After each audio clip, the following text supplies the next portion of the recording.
Across the parking lot at our rough mill is where we do all the rough lumber processing. So we'll get the long lengths of lumber and process body blanks, neck blanks, and so forth to make the bodies that we see here. They'll get maple that'll be 8/4, 2 inches wide.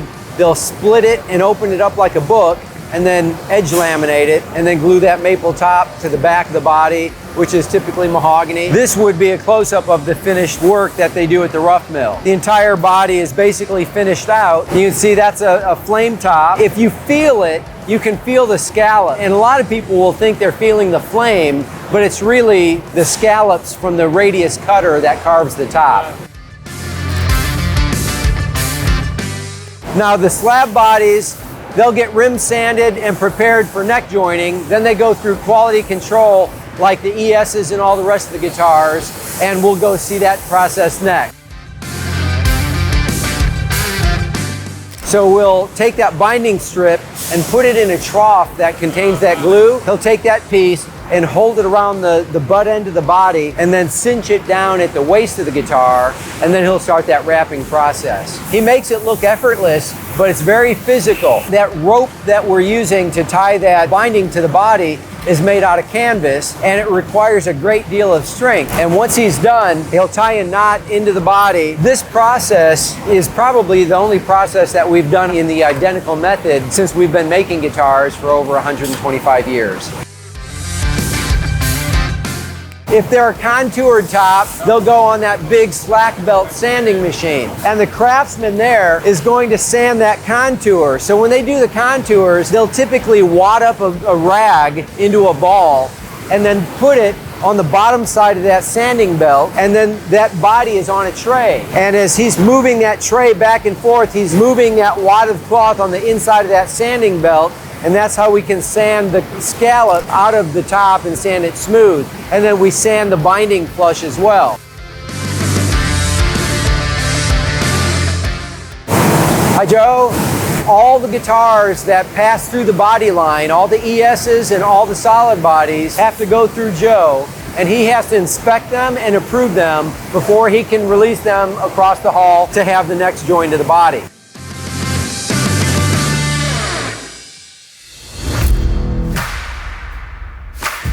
This is a neck blank as we receive it from the rough mill, and then we glue on the wing blocks of the headstock. And we do that so we're not wasting all that excess wood. We then glue the truss rod in and hold it captive with a maple spline. We use maple because maple is harder than the mahogany, so when you tighten the truss rod, it's inlaid in a curvature, so when the neck undergoes any kind of bow, you tighten the truss rod and it pulls itself straight. It's basically a big bolt.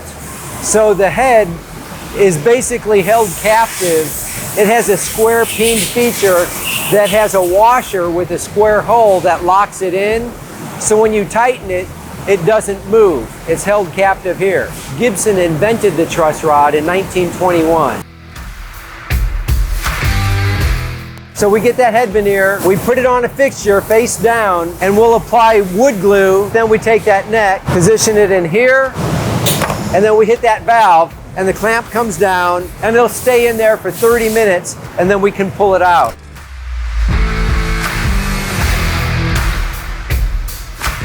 So this is the neck carver. This would be before the neck carver, and this would be after.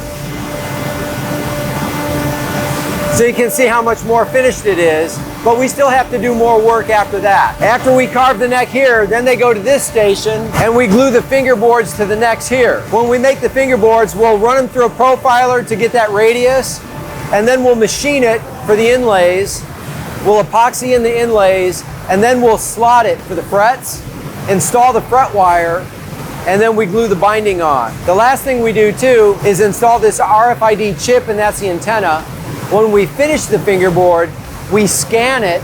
Now it's entered into our system so we can track it digitally through the factory. We install locator pins in the fingerboard that coincide with the holes on the neck. We put the fingerboard down, we take a roller and apply wood glue with the roller to the neck, then it goes into the clamp, you hit that valve, and now that fire hose inflates, and that's the clamp pressure, and it's perfect uniform clamp pressure clamping that neck to the fingerboard. That'll stay in for 30 minutes minimum, and then we can take it down the line. We have to sand the neck and blend it into the fingerboard, and then do the final sanding and shaping of the neck. We do that here.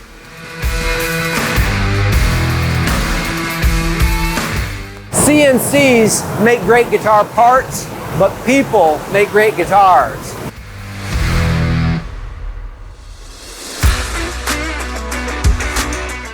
The most important step in production is going to be the neck fitting. When a neck is matched to a body, it's a mortise and tenon joint, and that neck tenon is made a little bit bigger than the body will accept. So we have to chisel out that neck tenon to be able to fit in the body. So before we glue it up, we're just like carefully hand chiseling away that neck tenon.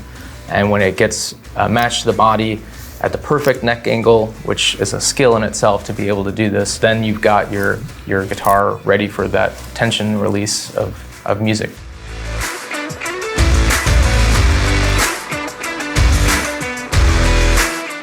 We call it the Plek Room because it's filled with Plek machines. The Plek machines do the fret leveling and profiling operation, as well as slotting the nut. They'll be loaded in this fixture here, and this simulates string tension. Then the guitar goes in the Plek machine, and when it starts the process, it's held in the machine, and there's a plunger that touches off on the fingerboard. And then it will scan every string path. And it will do that for every string path. When it's done, it'll have a digital topographic map of that fret surface, and it'll come back and machine. So it might take 1/1000th off here, maybe 2, maybe skip this part, maybe 2/1000ths here, maybe skip the last part. Every fret could be different. And then lastly, it will slot the nut. We have 10 of them in here, and we have more than any other manufacturer in the world. And it pays off the inaccuracy and quality of work. Every guitar we make, whether it's at the USA factory, custom shop, Montana, even repair and restoration, we all have the Plek machines. If it says Gibson on the headstock, you know it's made in the United States. You know that all Gibsons go through the Plek machine, and that all Gibsons have a true nitrocellulose lacquer finish.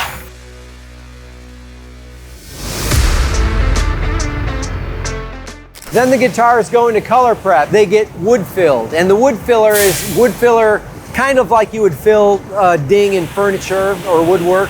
And it's got the viscosity of very thick pudding. And we apply it with a brush on mahogany and swamp ash and open grain woods that are porous. So when we spray it with lacquer, we have a smoother surface and it won't just sink into the wood. So guitars enter finishing, and on that side of the room, we have a spray booth that only does metal flake colors like gold, silver, pelham blue, sparkling burgundy, any colors like that that have metal flake.